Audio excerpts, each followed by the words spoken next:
Hi, this is Michele McLaughlin, and this is Musicality Now.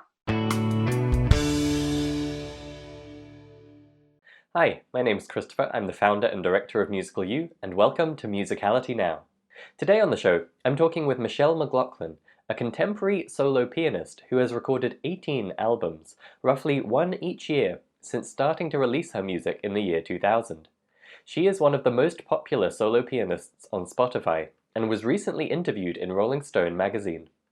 Although her music may sometimes get classified as New Age, as you'll be hearing in this conversation, that's a misleading label that doesn't do justice to the emotional variety and the powerful storytelling of her music. It was fascinating to hear about her improvisational approach to composing, and there are lots of ideas here for anyone interested in being more creative or expressive in their playing. We talk about the concert she went to at 8 years old that inspired her to start creating her own music. We talk about her 100% emotion approach to improvising, and the process that takes her from improvising to a finished piece on an album. And we discuss how she thinks about learning and improving her skills year by year. You're going to love hearing Michele describe her music, but you must go listen to it too. We'll have links in the show notes, including for her latest album, Memoize, or you can find it at michelemclaughlin.com. I think this is one of those interviews that will have you itching to run off and spend some quality time with your instrument exploring new possibilities, so enjoy. My name's Christopher Sutton, and this is Musicality Now from Musical U. Welcome to the show, Michele. Thank you for joining us today. Thank you so much for having me. I'm excited to be here. I've been really looking forward to this one because, as I mentioned to you a moment ago before we hit record, I've just been geeking out on your music over the last week, and I love it in a very deep and genuine way. And so the chance to actually get to talk to you and hear where this music has come from is really exciting for me. I know that your backstory is in some ways typical of children learning music and in some ways quite different. So I wonder if we could start there and you could share with our audience, where did Michele McLaughlin come from as a musician? What were your early experiences in music like?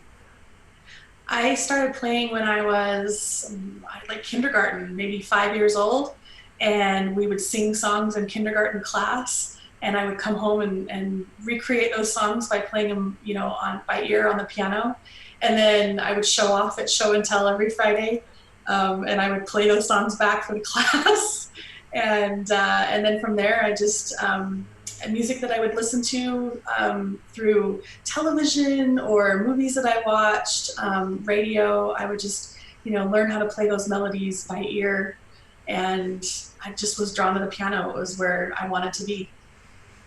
That's so interesting. And were you in a musical household? Was it kind of taken for granted that you'd be dabbling at the piano at that age? Or what kind of environment were you in? No? No, nobody in my family played. I had an uncle that we saw occasionally that played guitar, and another uncle that played drums. But my immediate family that I lived with, nobody played piano. We had an old upright piano in our living room, and I think that it was my grandma's maybe. And I wish I still had it today. Looking back, I wish that had never left our family. But yeah, I was the only one. Fantastic. And put a bit more detail on that, if you would. If we paint that picture of you at that age, coming to the piano with the song you were singing in school all day, and you figure it out by ear, you play it by ear. What did that look like? Was it trial and error? Were you figuring it out note by note? Were you able to just kind of rock up at the piano and play it straight off? What did it look like? It was very much trial and error. It was sitting at the piano and figuring it out note by note, and knowing sort of like, okay, the next note is up, the next note is down, how far up do I need to go, how far down, and just, making the mistakes and figuring it out. And at the early days, it was really just right hand melody. There was no left hand, pattern to go along with it. It was just, that minimal tune is what I would, sort of play. But yeah, it was very much, I'm sure my family hated it. Gotcha, but thankfully they didn't discourage you in any way. You did, I think, take some lessons at that time. What was that like? Were they kind of formal, strict lessons? Was it more of this play-by-ear approach? How did that go? It was formal, strict lessons. And my mom, so at this point I'm in second grade, and my mom knew that this was something that I was passionate about. And because at that point I was playing all the time, all kinds of melodies and really incorporating a lot more skill into there was growth involved, and so she thought, well, we'll put her in lessons, and it was very classically driven, very strict, very, you know, very scales and lots of things that I didn't want to be doing at the piano. I just wanted to play. I didn't want it to become work. And when I would practice and I didn't want to be at the piano, then it was a fight with the family because, I was a difficult child and I didn't want to, do the things that they were having me do. And so it took all of the fun for me out of playing, and it made the piano sort of an unattractive thing, which was a shame. So I basically said, I don't want to do this. And she didn't force me, which was nice. Gotcha. But that experience didn't discourage you from the piano generally. It just discouraged you from that particular approach. Is that right? Right. Yeah. Yeah. Because I didn't enjoy classical music, and there were a few songs that I liked, like Furlise and Moonlight Sonata. Some of the slower, prettier, more, I guess, what you would consider new age music for back in that time. That's what I was drawn to, and I just played those by ear. I just would listen to them and just, and I didn't want to have to be rigid and technical and practice the scales and be perfect. I didn't want to do that.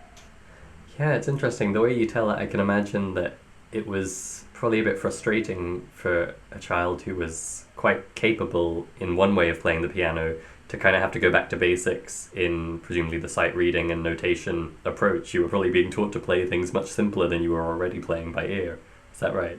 Yeah, well, and reading sheet music for me was really difficult. Like even back then when they were trying to teach me how to read sheet music, it was very difficult for me to grasp that concept. And so even today, like I know where middle C is and I know where G is on the treble scale, and then I have to figure it out note by note, and then I ended up memorizing it. And so I can't read sheet music. It takes way too much time, and it's really frustrating for me. So Gotcha. It's funny, there's a kind of 13-year-old version of me in my head where whenever I'm doing an interview and the guest, who is a very successful musician, says something like, I didn't want to play scales, so I didn't, or, I wasn't good at learning sheet music note by note, so I stopped doing that. I feel like someone's going to bust the door down and tell us off. But like, you can't tell people that. Like, you need to tell them to do their scales. But that is just the 13-year-old version of me that unfortunately went through many more years of that kind of approach than you seem to have gotten away with, which is fantastic. And so you stuck with the piano, but in your own way. How were you thinking about it? Were you thinking, I want to get better at this? Were you just playing for the pure enjoyment? Did you think this could be a career? I better extend my skills and figure out what that looks like. I realize we're going back a little bit, but if you can imagine, like, what was your perspective on piano at that stage? At that point in my life, it was just something that I was connected to and I enjoyed. And for me, it was just a place to go to kind of clear my mind and just be in the music and find this little bubble of emptiness that was just me and the music. And I had no aspirations or thoughts or no drive whatsoever or dreams of even doing this as a career, because I was so embarrassed about playing in front of people. And when you think of, at that age, when you think of being a professional musician, you think concerts. And for me, I was like, no, we're not going to do concerts, not ever. And so yeah, for me, it was my quiet place and my happy place. So That's a really lovely way of describing it. And you mentioned playing by ear. These days, improvising is a big part of what you do, and you're obviously composing in a sense and putting out like finished versions of tracks, as it were. When did those things enter the picture and relate to playing by ear for you? Did you consciously think, and now I'm going to create my own stuff at the piano, or did it emerge naturally? it emerged naturally when I was about 8. It was after I saw George Winston in concert. And I remember sitting there we were in at the front of the audience on the left-hand side, so I could see everything that he was doing with his hands. And, he would reach in and pluck the strings, and I was so fascinated with that. And I loved his music so much that I played his music by ear. And then I started, trying to write kind of my own songs in that same fashion. and they were little, they were short, like maybe 15-second songs, 30-second songs, maybe a minute. And I had gathered, I would record those with a tape recorder, like an actual, cassette tape recorder with the tape in there, and I would hit record on the piano. And I still have all those tapes of these old recordings. And it was just, same thing, trial and error, just trying to figure out what sounded good to my ear, and kind of emulating other things that I had heard through George Winston and the radio and television and stuff. And once I started doing that, and once I started composing on my own and doing, that's what I wanted to do more than anything. Playing other people's music became sort of a second thing, and then writing my own and coming up with my own melodies was, what I did at the piano most growing up. I see, and I'm always fascinated to talk to someone like yourself who comes from almost purely, maybe purely, an ear background. At Musical U, we talk a lot about improvising and playing by ear, but we almost always approach it assuming that the student is sheet music trained. They kind of understand how to play what's written down on the page, and they want to add this skill to their repertoire. And so we always approach it from that angle. And, often we break it down to the point where there's no sheet music in sight anywhere. But we're kind of still coming from that perspective of, you know how to play the notes you've been told to play, now figure out this other thing. Mm-hmm. And I'm always fascinated to talk to someone like yourself and ask, what's going on in your head when you come to improvise? And maybe you can think about it in those days and a little bit now too, if it's changed. But if you're not thinking in terms of scales or chords or notation, or maybe you are, what's active in your mind as you touch the keys? For me, it's 100% emotion. It's how I'm connected to those notes. And I always tell people it's kind of like that Avatar movie where they connect their brains together and then they be kind of, one mind. That's sort of what it's like for me at the piano. I just sit at the piano and I play notes, and some notes sound better with different chords and some don't.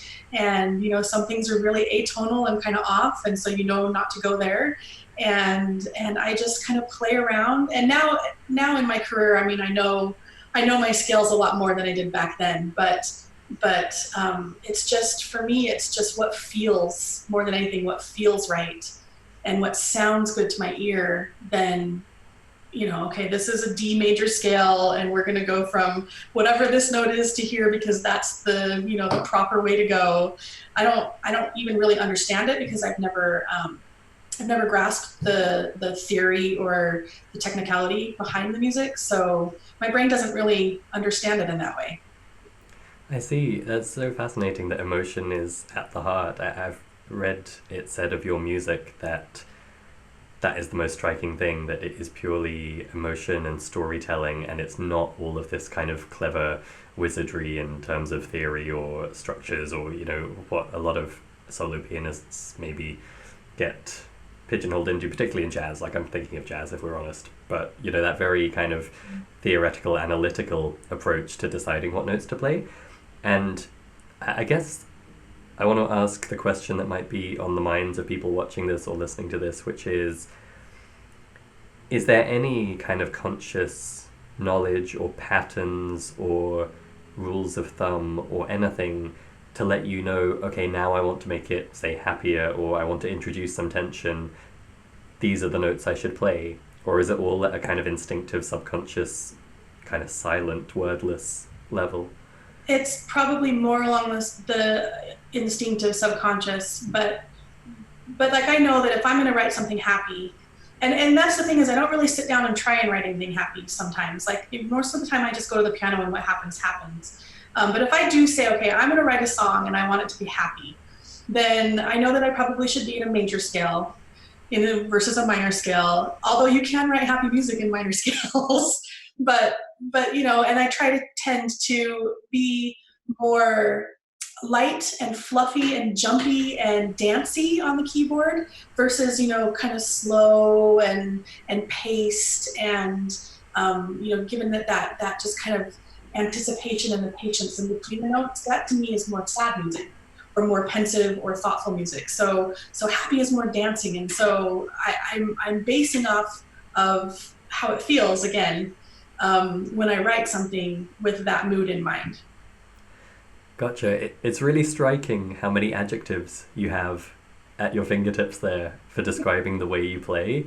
I say that because, I mentioned to you before we started recording why I've been enjoying your music so much, and it's not just that it's great music, it's that it reminds me of when I first discovered this kind of style and artists like George Winston that you mentioned, and it made me realize how much was possible with just a piano. And that sounds rude to say, it's not just a piano, obviously, but I think when you immerse yourself in listening to music like yours, and you get such a vivid feeling for how much emotion can be conveyed and how expressive the instrument can be, and any instrument, I suppose.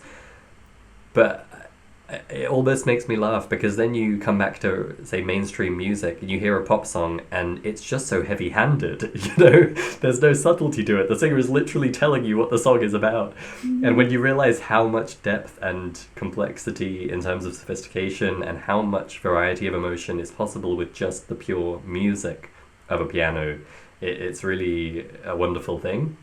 So I just find it really interesting that you clearly think about music in such a sophisticated way in terms of the emotion, and that comes through in your playing. Yeah. Well, to me, it's all about how it makes you feel, right? When I listen to music, any kind of music, it can be rock music, it can be, singer-songwriter music, it can be country, it can be anything. As long as that music grabs me and makes me feel, and like my sister and I always call it like it hurts my heart. And we'll listen to something, she's like, oh, this song hurts my heart. And I'll do the same thing. And that music is what connects to me the most. The stuff that really grabs me emotionally. And so when I'm writing, that's the kind of music I'm creating because that's my favorite. I'm basically writing what my favorite style of music is. I'm just writing songs for myself. And so, yeah, the emotion and how it makes me feel is really the most important. Fantastic. And so you mentioned that seeing George Winston in concert was a turning point for you and kind of unlocked this idea that you could create your own, and you were recording on tapes and so on. Where did things go from there? What were you doing or learning or practicing or exploring that led you to be this very proficient and expressive and versatile performer on the piano? For many years, from starting at composing at age 8 all the way through to my 20s, I wrote music and I would record it and keep copies of it, but I didn't ever play it for people. And I was very shy, and I didn't think that I was very good, and I didn't believe that anyone would want to listen to the creations that I had made. And so I didn't do anything with it. I just, I wrote and played for myself. And then in the year 2000, my mom wanted me to make her a tape of the music so that she could listen to it in her car. And so I was like, okay, I'll make you a tape. And I borrowed a piano from a digital piano from my aunt. And on the top of the piano, I put a digital, like a regular tape recorder. And I created a recording of 20 of the songs that I had written over the years. And I thought, well, if I'm going to make a tape for my mom, I'll make one as like kind of a Christmas present for people. And I named it Beginnings, and it was a cassette tape, and it had this super makeshift like album cover that I had designed, and the song, I kind of didn't know how to title songs back then, so I just, this song sounds like water, so this one's waterfall, and this song sounds like winter, so and I gave it as a present for Christmas presents for that year. And I was not sure what I was gonna kind of feedback I would get back from people, but what really kind of changed everything for me is that everyone that received it was like, whoa, first of all, I had no idea you even played, or I knew you played, but I didn't know you had written all these songs, and you need to do more of this, and your songs need to be longer because my songs were so short. And I was just like totally inspired, like, wow, people like this. And so I want to do another one. And I bought a digital, like a Yamaha Clavinova digital piano that I could record MIDI. And I spent maybe 4 months, that was it. About 4 months. And I recorded and wrote 16 songs for my first official album release, which was Elysium. And so basically the goal was every year I was going to give a Christmas present, and it would be an album of my music. And that's how it started. It was really just like this unexpected, and now, unexpected thing, and now people like it, and so now I want to be able to give something to them because they like it. That's wonderful. And I want to circle back in a moment and talk about your songwriting process and what it looks like to, say, come up with 16 songs for the next album. But before that, I know that if our listeners haven't come across your music before, they might be wondering, like, what were those tracks like? What kind of piano are we talking about here? Mm-hmm. And they probably have in mind the classical piano, like for Elise that you referred to, the kind of very carefully, note by note, written down on paper and then performed with great accuracy and seriousness, and the music of several hundred years ago for the most part. And they probably have in mind things like George Winston, maybe, where they've heard more more free form or more expressive or more emotive piano playing. How would you describe your own playing? And I know that New Age is a term that comes with some baggage and preconceptions, so I don't want to throw that in there and complicate things, but maybe we can talk about that too in a moment, and where you would categorize yourself, or if you would. So for me, it's definitely emotive and expressive and freeform. It's very difficult for me to play to a metronome, so I'm not on time. I've had people tell me that are drummers, like, my music is really hard to play along because I don't play on time. But it's definitely not technical. And any technicality that you might hear in it is just things that I've picked up by listening to other musicians and other, different types of music through the years. It's just me emulating and mimicking, those things that I've heard. But yeah, New Age, I like to call it more contemporary instrumental or contemporary solo piano. Gotcha. And why not? Why not New Age? Well, New Age tends to, that's the genre that we fall under. In the mainstream genres, there's only a certain amount, and solo piano kind of either falls into jazz or classical or New Age. And Gotcha. New Age is kind of an unfair category for us to be in because New Age typically tends to be more ambient and chill groove and, slow drums with long strings and stuff that you hear at the spa. And solo piano is it's very different from that. So, there might be a little classical influence, there might be a little jazz influence, there might be, some rock influence. And so the solo piano itself, I think, deserves its own category because it's so much of all these different genres all in one. Absolutely. Yeah, I'm reminded randomly of Japanese anime, and I went through a phase of watching anime and had a similar realization that, most of the world views it as this category, like that is an animated Japanese show, therefore it's anime. But actually it's more of a medium. Like, you can do any genre of television in the format of anime, and they do romance, they do drama, they do action. Like, it just made me realize how unfair it is to apply that kind of catch-all label and pretend it's all the same thing. And It sounds like a similar thing is going on here. I love that you made that distinction of ambient too. I think that's a really useful word to distinguish with, because I think a lot of people would assume solo piano, it's kind of a background thing, it's just kind of free form and flowing and it just goes on and on. But that's obviously not at all what you play. And I guess for me the other standout word when I was listening to your music was storytelling. Like, there's a lot of structure and story and substance to it compared to some of the kind of ambient piano you'd find on Spotify. Yeah. And I think it matters on the composer, because certain composers have a certain format or flow that they follow, and if you listen to certain people, you can be like, oh, this is a George Winston song, or oh, this is a Jim Brickman song, or this is a Michele McLaughlin song, or a Louis Landon song. You can kind of tell people's style.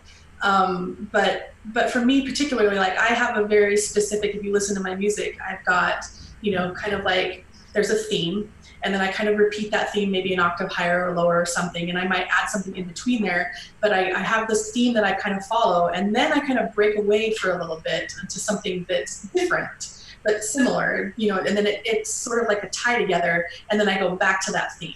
And that's generally a very consistent structure that I have in my music. And you can kind of pick that out on different composers and the way that they do things.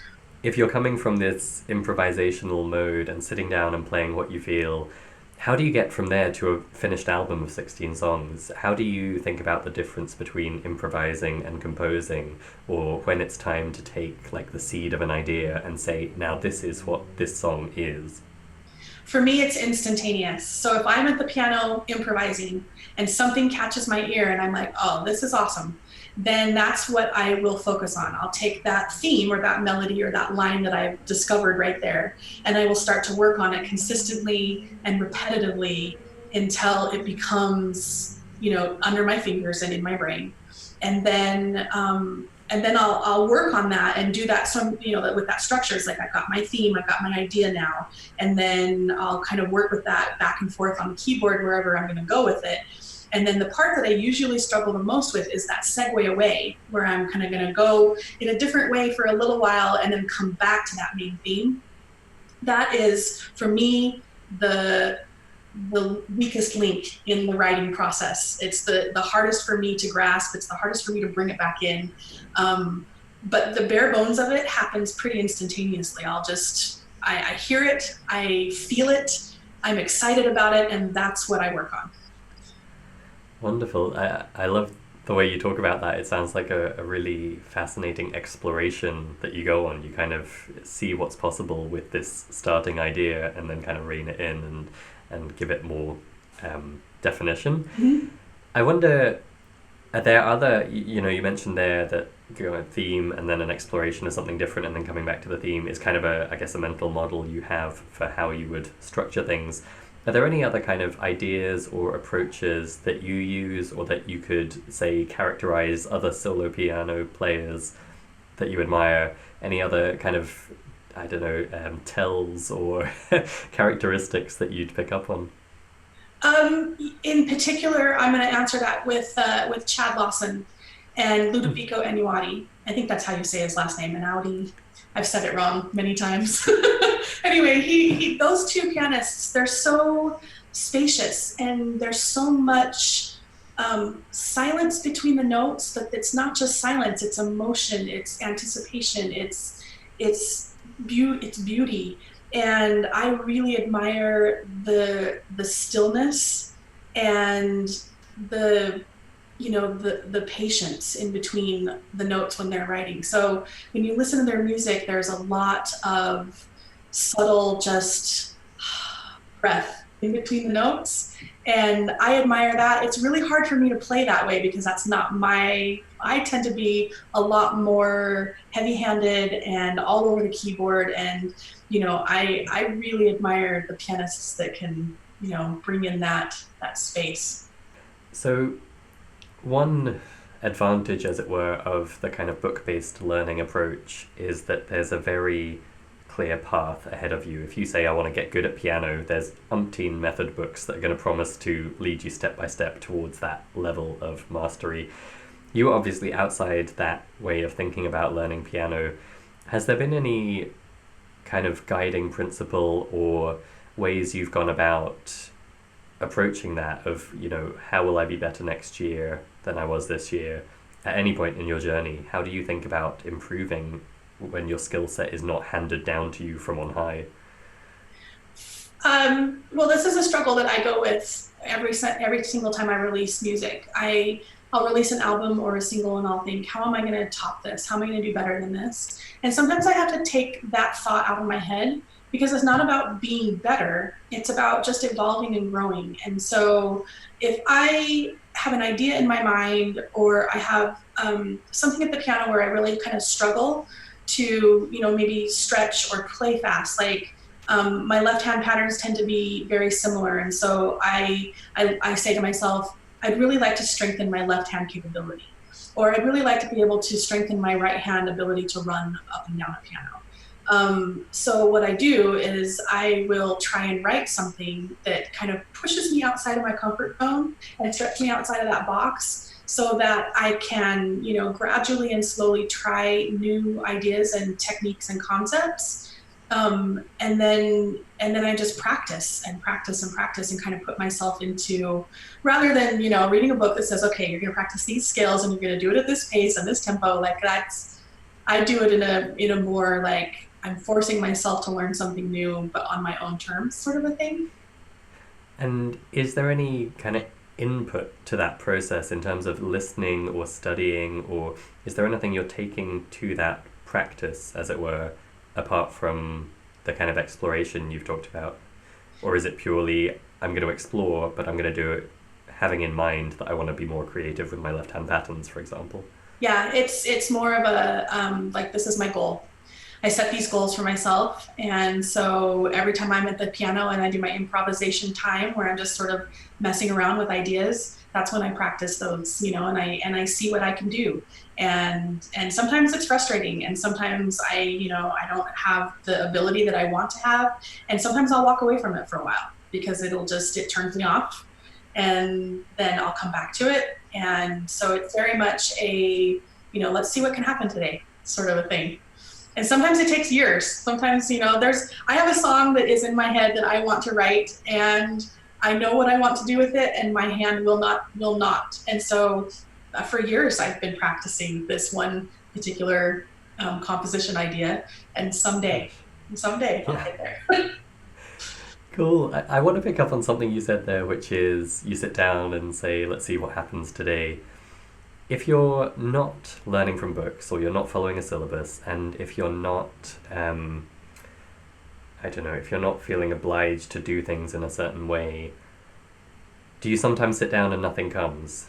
Is Yeah. there a frustration of, I guess what I'm reaching for is, are you relying on inspiration and something that you can't quite explain, or do you have kind of practical, pragmatic things that you know you can sit down and kind of get into it with?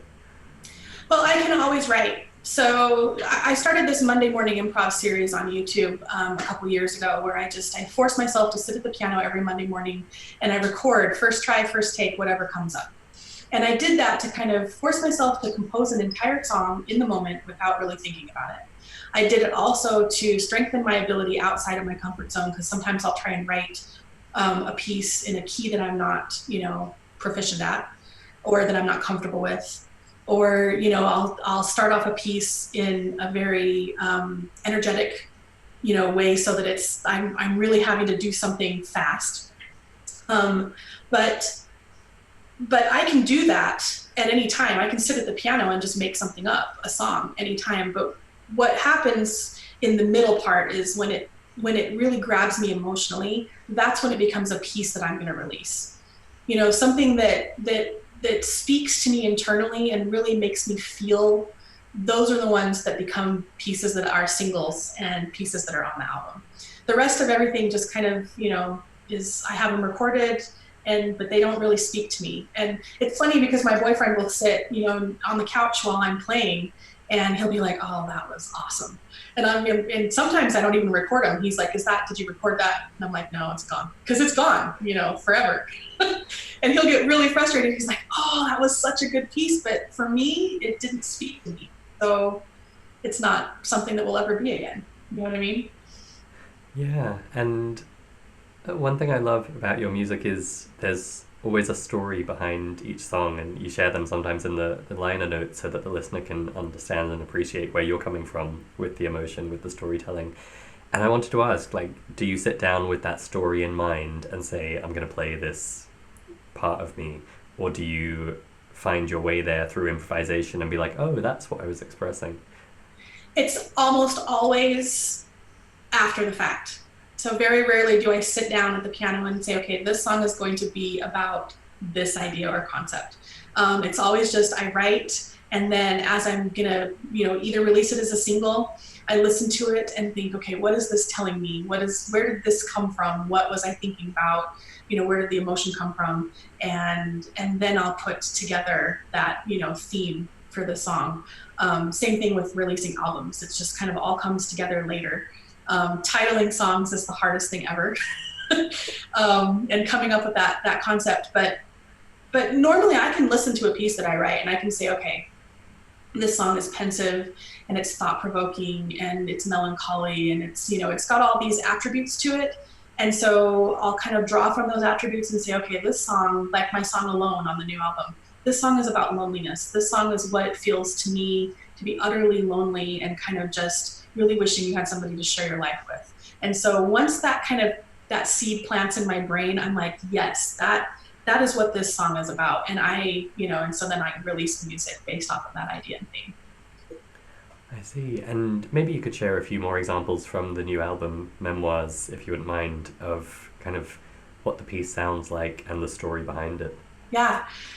Beneath the Surface is another one that really just came to me actually as I was composing it. I was writing and I did this weird, it's kind of the one of the little segues away from the theme, but it was like an off note that shouldn't really have been where I was going, but it sounded so cool. And I was like, oh, I gotta go with that. And the more I played it, I'm like, this is like squids and octopus and underwater life. Like I could see the ocean, creatures kind of just floating under the water. And as I was writing the piece, that's what it became. And so I wrote, I released it with the theme of, it's called Beneath the Surface, and it's all about ocean creatures. And another one would be My Life with You. As I was, writing that song, I just could continually see my boyfriend and I, in the future, we're 80 years old and we're sitting on a porch on a rocking chair and we're holding hands and we're, looking out at a field. We're in the country for some reason, I don't know why, but we're old and reflecting back on our life. And so that's where that song came from. And Little Love came from all of the inspiration and the joy I was feeling from having my son had a girlfriend who had a baby and they were here all the time. And we got to spend the first year of this little girl's life with her. And she just brought so much joy to me. So I wrote a song and dedicated it to her because that's what the song reminded me of and stuff like that. Terrific, thank you. I think that paints a really good picture for people of the variety in your music and how, I don't know, how expressive solo piano can be in the range of things it conveys. And where did that come from for you, this idea of having such a clear story behind each song? Was that something you always did? No, I used to just write music and then whatever the music sounded like is what I would title the song. It wasn't until I started performing and sharing the stage with colleagues and I would see them tell stories about what their music was about. And I thought, oh, I need to have a story to go with all my songs. And so I started having, themes of the music and then themes of the album. So when you start listening to my music, starting about my album Dedication is when all of the songs sort of have a story to go with it. And, certain albums have themes like Out of the Darkness is all about my journey to recovery and healing after my divorce. Celtic Dream is all my trip to Ireland. Breathing in the Moment is all about, my, kind of finding myself and getting back into the present after my divorce. Life is very much just all of the struggles and everything that I'd gone through over the 2-year period of, kind of finding myself and getting back to where I needed to be in my life. So the music is very much a musical diary of my life, and you can kind of tell like Michelle had a really good year because this album is really happy, and Michelle had a hard year because this one's kind of sad. I wonder if we could leave people with some advice. You come from such an interesting perspective on approaching the piano and improvising and composing that I think a lot of people don't often get to hear about or relate to.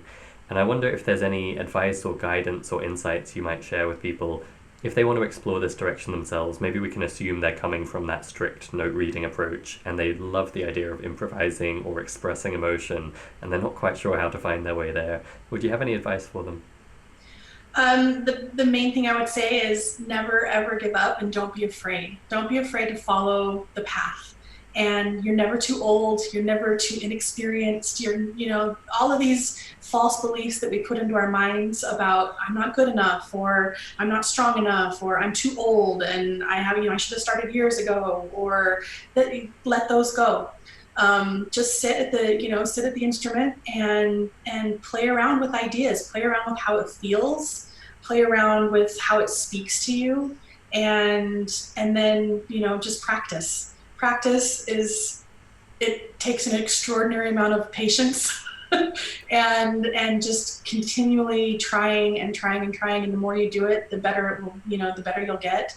And what once seemed like it was unattainable will become something like, wow, I can play that without really even trying. And But the biggest thing is just don't be afraid. Don't be afraid to try, and don't let the negative talk in your mind get in the way. Wonderful. That's such fantastic advice for everyone. Thank you, Michele. Thank you for joining us today, and thank you for leaving our audience with that really, really important message. Don't be afraid. It is possible, and you just need to get in there and try it. Mm-hmm. Where can people go to hear your music, to learn more about you, to find out where you're playing concerts? The best place, number one place for everything is my website at michelemclaughlin.com, and Michelle's with one L. And then the best place to listen, just to hear the music, any of the streaming sites, Spotify, Pandora, Apple Music. And then if you want to see all of my videos and kind of follow me there, I'm on YouTube as well. Fantastic. Well, we'll have links to all of those in the show notes for this episode at musicalitynow.com, and I will, just for anyone rushing to type this into their web browser, I will just spell out Michele McLaughlin is Michele, Michele, and then McLaughlin spelled McLaughlin,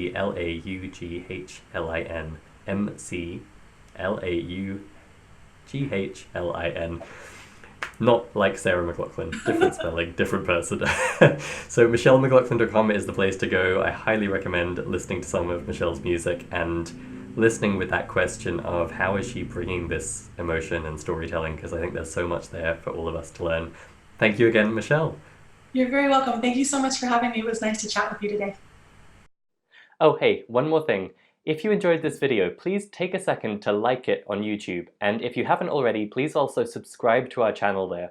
That's going to help make sure you get all our latest videos as soon as they come out, and it also helps us reach more people, which means more episodes, better guests, and everybody wins. So please take a second to like this video and hit subscribe.